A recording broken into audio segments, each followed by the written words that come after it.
I don't want to be one of those guys who tells stories secondhand, but my mom's boyfriend doesn't have Reddit, and I highly doubt he ever will, and his story is just too interesting to keep to myself. To start off, he is Nepali and grew up near the Himalayan mountains. The story took place there when he was a kid. When he told me this story, his eyes were as big as saucers, and he was speaking in a trembling voice. Near his house in Nepal, there was a huge open field that apparently no one ever walked in because of superstition. His grandmother had seen numerous lights and orbs running through the field at breakneck speeds. Even their oxen wouldn't go near this field. Kids were heavily advised to stay away from it. They weren't taught to fear it, it was just forbidden to go there. So, one afternoon, around 3, he got into an argument with his father because he didn't want to help paint the house. He wanted to play. So they were arguing, and he said something really disrespectful to his father and then ran off. Not paying attention to where he was going, he ended up walking along this stream and eventually sat down to rest. He sat there for a few moments staring at the stream, trying to collect his thoughts, when he suddenly felt a hard whack on the back of the head. He turned around immediately but saw nothing. But since he was sitting under a small tree, he assumed a branch or maybe a bird or something had hit him. But then it happened again, and again, getting progressively harder. Frightened now, he got up and ran away from whatever it was that was hitting him. But as he was running, as fast as his legs could carry him, something was still smacking him on the back of the head. He turned around then and saw a pair of pale, disembodied humanoid legs chasing him. He tried to look up to where the thing's face might have been, but every time he did, whatever it was would slap him harder. Eventually he ran home and only managed to call out, "Mom! Dad!" before passing out, drenched in sweat. He then slept more than 14 hours. Later, his parents told him he had been gone for over 4 hours, though to him it had seemed that no more than an hour had passed at the very most. They also said they had seen him coming from the direction of the forbidden field. Needless to say, he never went wandering that way again.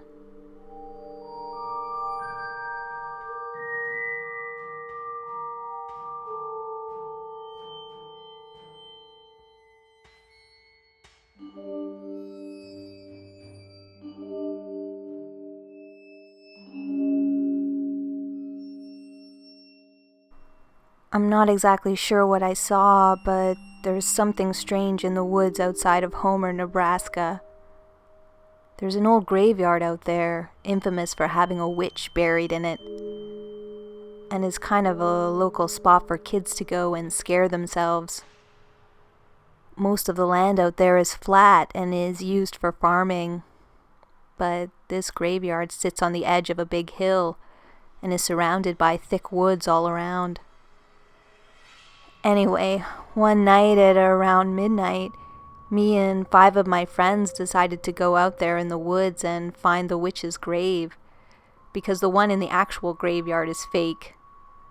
Supposedly, the real one was out in the forest. So we began our adventure trekking through the dark forest at night. I was at the back because I'm the biggest and strongest.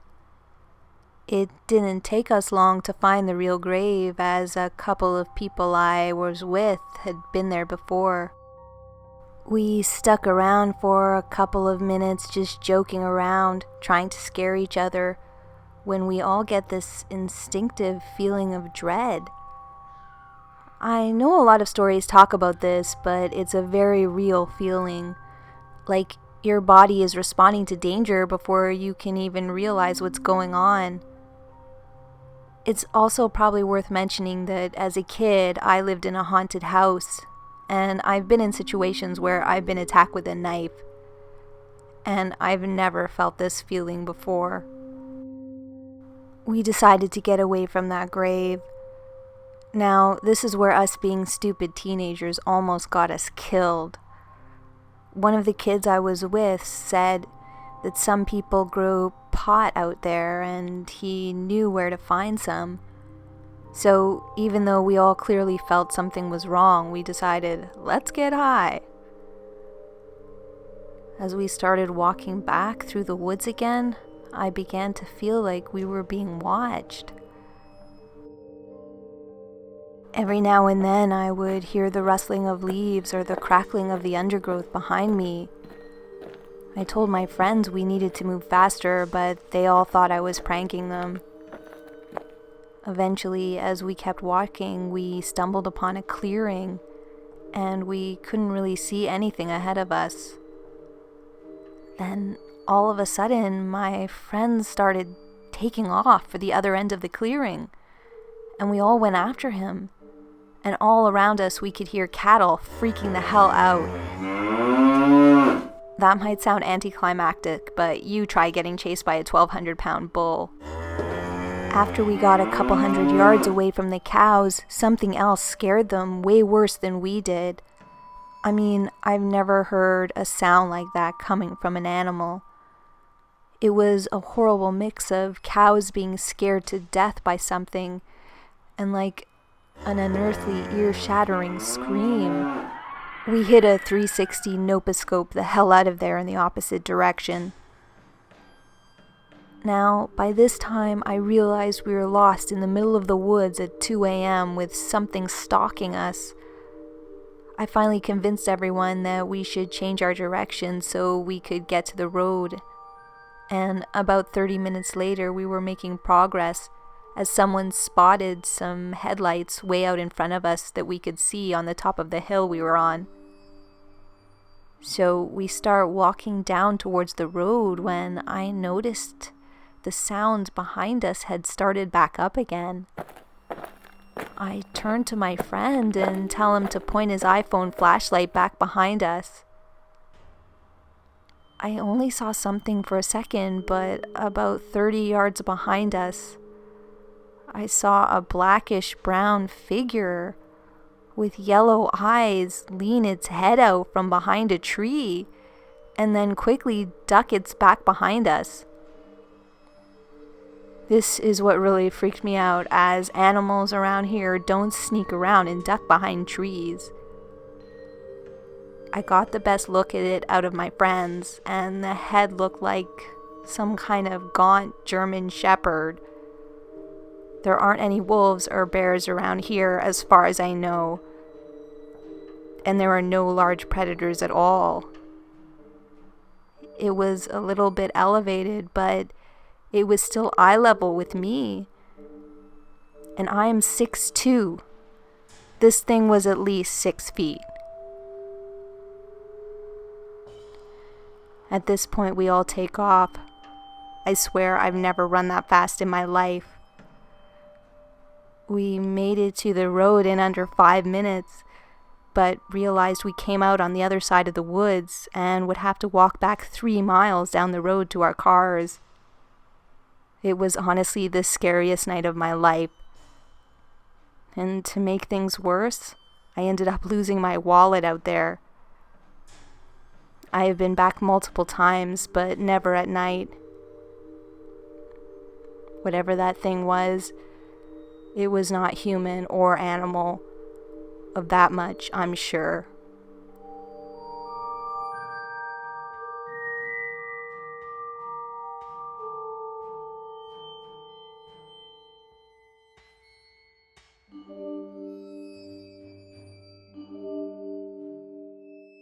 This happened about 15 years ago.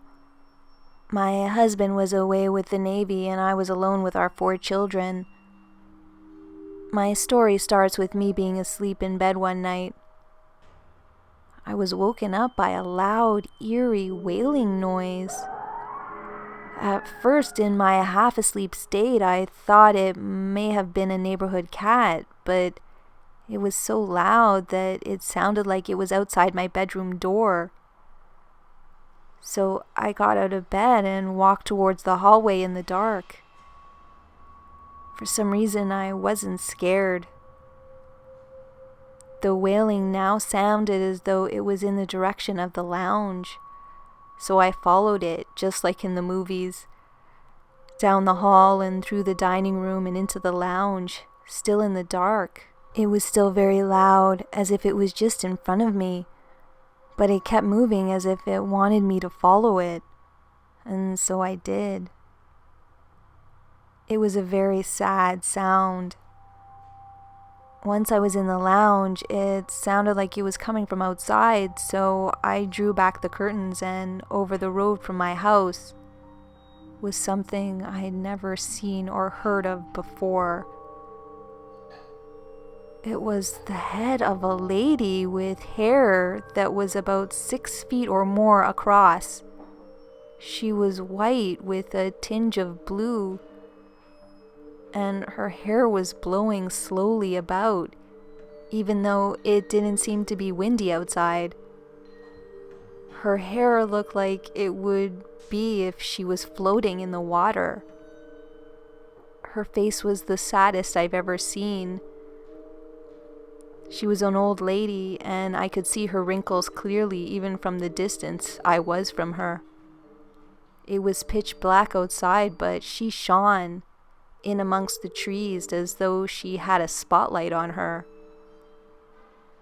She wailed so sadly, like she was crying for a lost family member.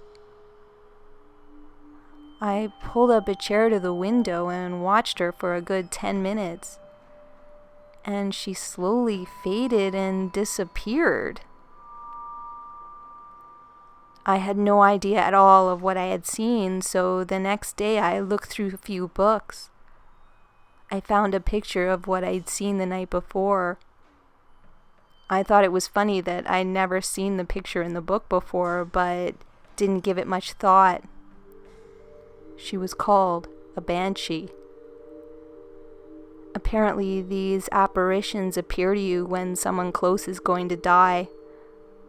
I'm not a superstitious person, but I got scared and was so protective of my children after that they got sick of me. 3 weeks later, our extremely healthy family Labrador died from a heart attack for no apparent reason. I didn't tell my children what I had seen in case it frightened any of them, and they were all still very young. Eventually, I forgot about it. And about 10 years later, my daughter was telling me she had seen a thing just over the road from where we lived, in a different house this time and during the day. When she described it to me, I knew she was talking about a banshee. Her favorite cat died not long after.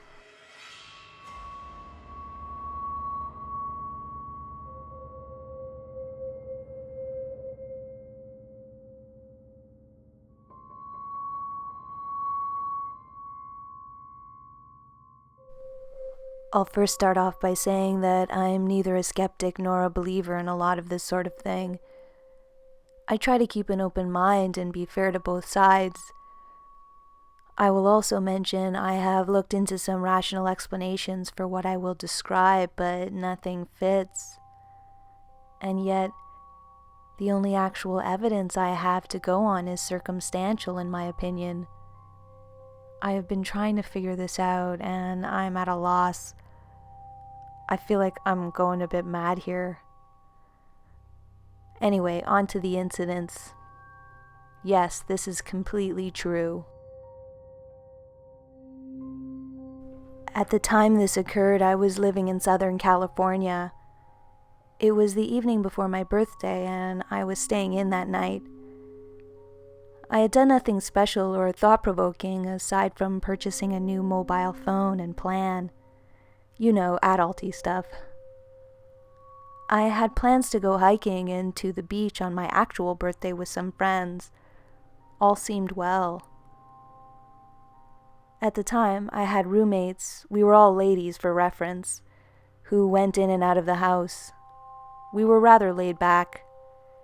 They happened to be out earlier in the evening and arrived home much later. In this time, I had decided to go to bed. I shut the door to my room and delayed the process by setting up my phone a bit more. Then, out of nowhere, I found myself in a dimly lit corridor with doors on either side of me. At first, my vision seemed a bit off, but then came into focus. The floor was a hard surface and I was barefoot. I began to take in my surroundings, and that's when I realized that I felt some sort of presence behind me.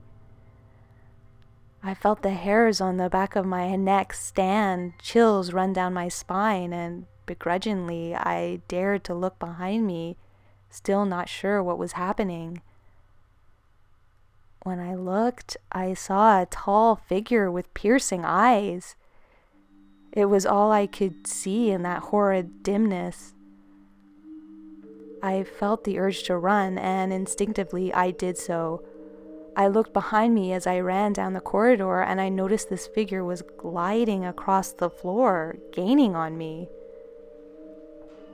I looked behind me once more as I reached what appeared to be an open space in that corridor, only this time I came face to face with this figure. It was at this time that he grabbed me, and as I felt the firm grasp, I blacked out. Just blackness. Nothing. I gradually awoke, slipping in and out of consciousness for a bit. When I had finally come to, he was on me. I felt his hair touching my shoulders. I felt his hands on me. I felt everything. But oddly, the initial fear I had was gone. I was not afraid. I was fully able to move, and I began to move my head to see what was happening. When my eyes met his again, he was smiling, which was somewhat unsettling. I touched his hair and his arms. It all felt normal. Without a word, he got up and moved towards a window, which provided the only source of light. I also stood, noticing that although my feet were bare on the hard floor, I did not feel cold, and this was strange to me. At this time, for some reason, I decided to remember everything that I could about where I was and who or what had brought me there. In the dim light, amplified slightly by the window, I was able to observe him clearly. He was rather tall, pale, and had long hair. He was beautiful, so much so that he was quite terrifying. He appeared so unnatural. The area had very little furniture. He sat on a bench near the window, and he pointed outside. At this time, I asked what was going on. I asked who he was and what he wanted, what was going to happen.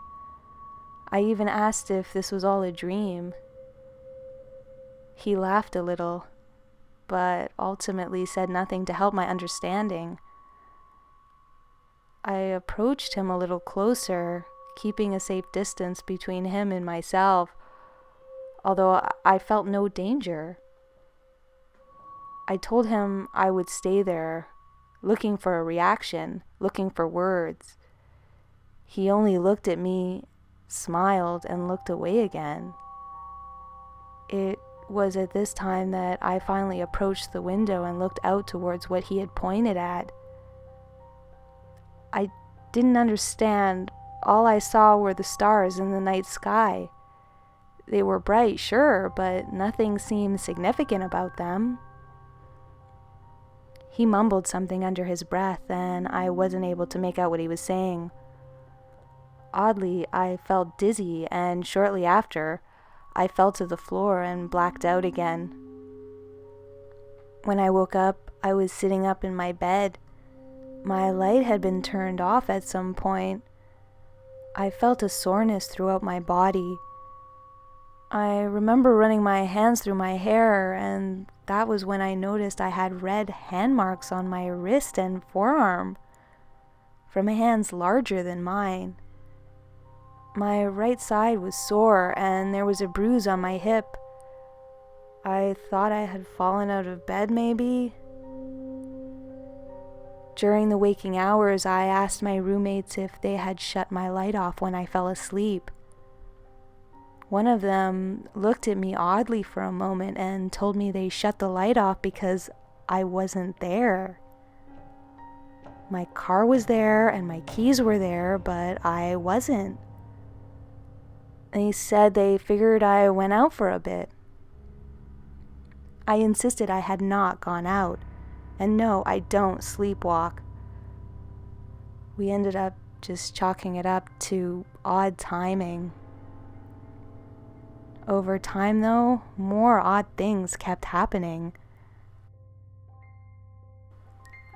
I used to wear this silly little quartz crystal necklace, and I found it snapped in half. And one piece was in the drawer I stashed it in, while the other was under a large framed art piece I had on the wall. They were literally across the room from each other. I have since had more marks on me, and an odd indentation on my hip that appeared out of nowhere. At one time, it seemed like a memory or an image of him, and that incident randomly popped into my head, and I had daily migraines for 6 months immediately after. Doctors could find nothing wrong. I have heard footsteps and felt the floor creak accompanied with laughter up the stairs at night. And there has been more than one occasion when I was awake and my bed would shake and a door would close. The most unnerving part of it is this. When I moved across the country, I had a dream that turned into a nightmare. It was proceeding like any nonsensical dream would, and then, out of nowhere, he appeared.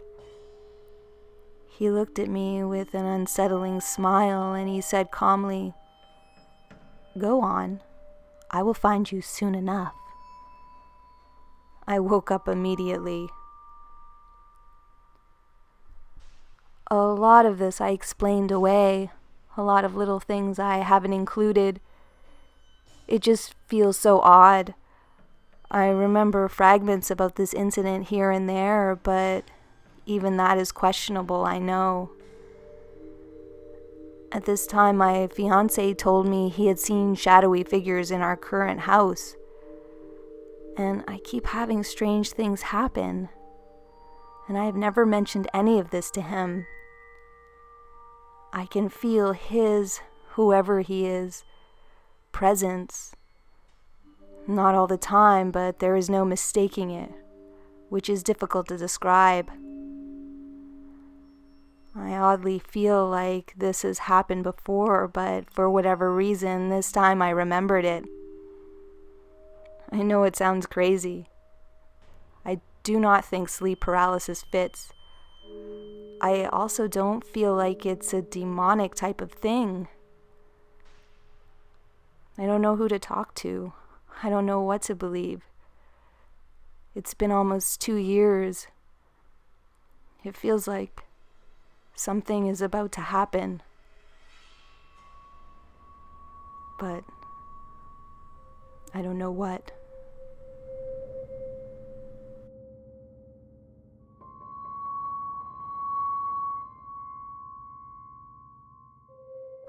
Thanks for watching. Those were really creepy. That last one actually sounded to me like an Irish fairy known as the GANCANAGH, or the love talker, a fairy known to seduce women. I'll tell you more about the GANCANAGH when I reach his entry in the Scary Fairy Bestiary, so make sure to check back for that. I want to give a special shout out to everyone over at Pararesearchers.org. They gave me permission to read that creepy story about the Banshee encounter. You can check out their website and follow them on Facebook and Twitter if you like. The links are in the description. In the meantime, I've got more creepy videos coming up. I'm getting more and more emails from you guys with your scary fairy encounters, and I plan to do a full video soon with only subscriber stories, so keep them coming. My email, as always, is in the description. I also have a collaboration coming up that I'm really excited about, so make sure to subscribe if you haven't already for that, and for all my upcoming videos. Please like, comment, and share this video as well. And until next time, this has been a visit from your Scary Fairy Godmother.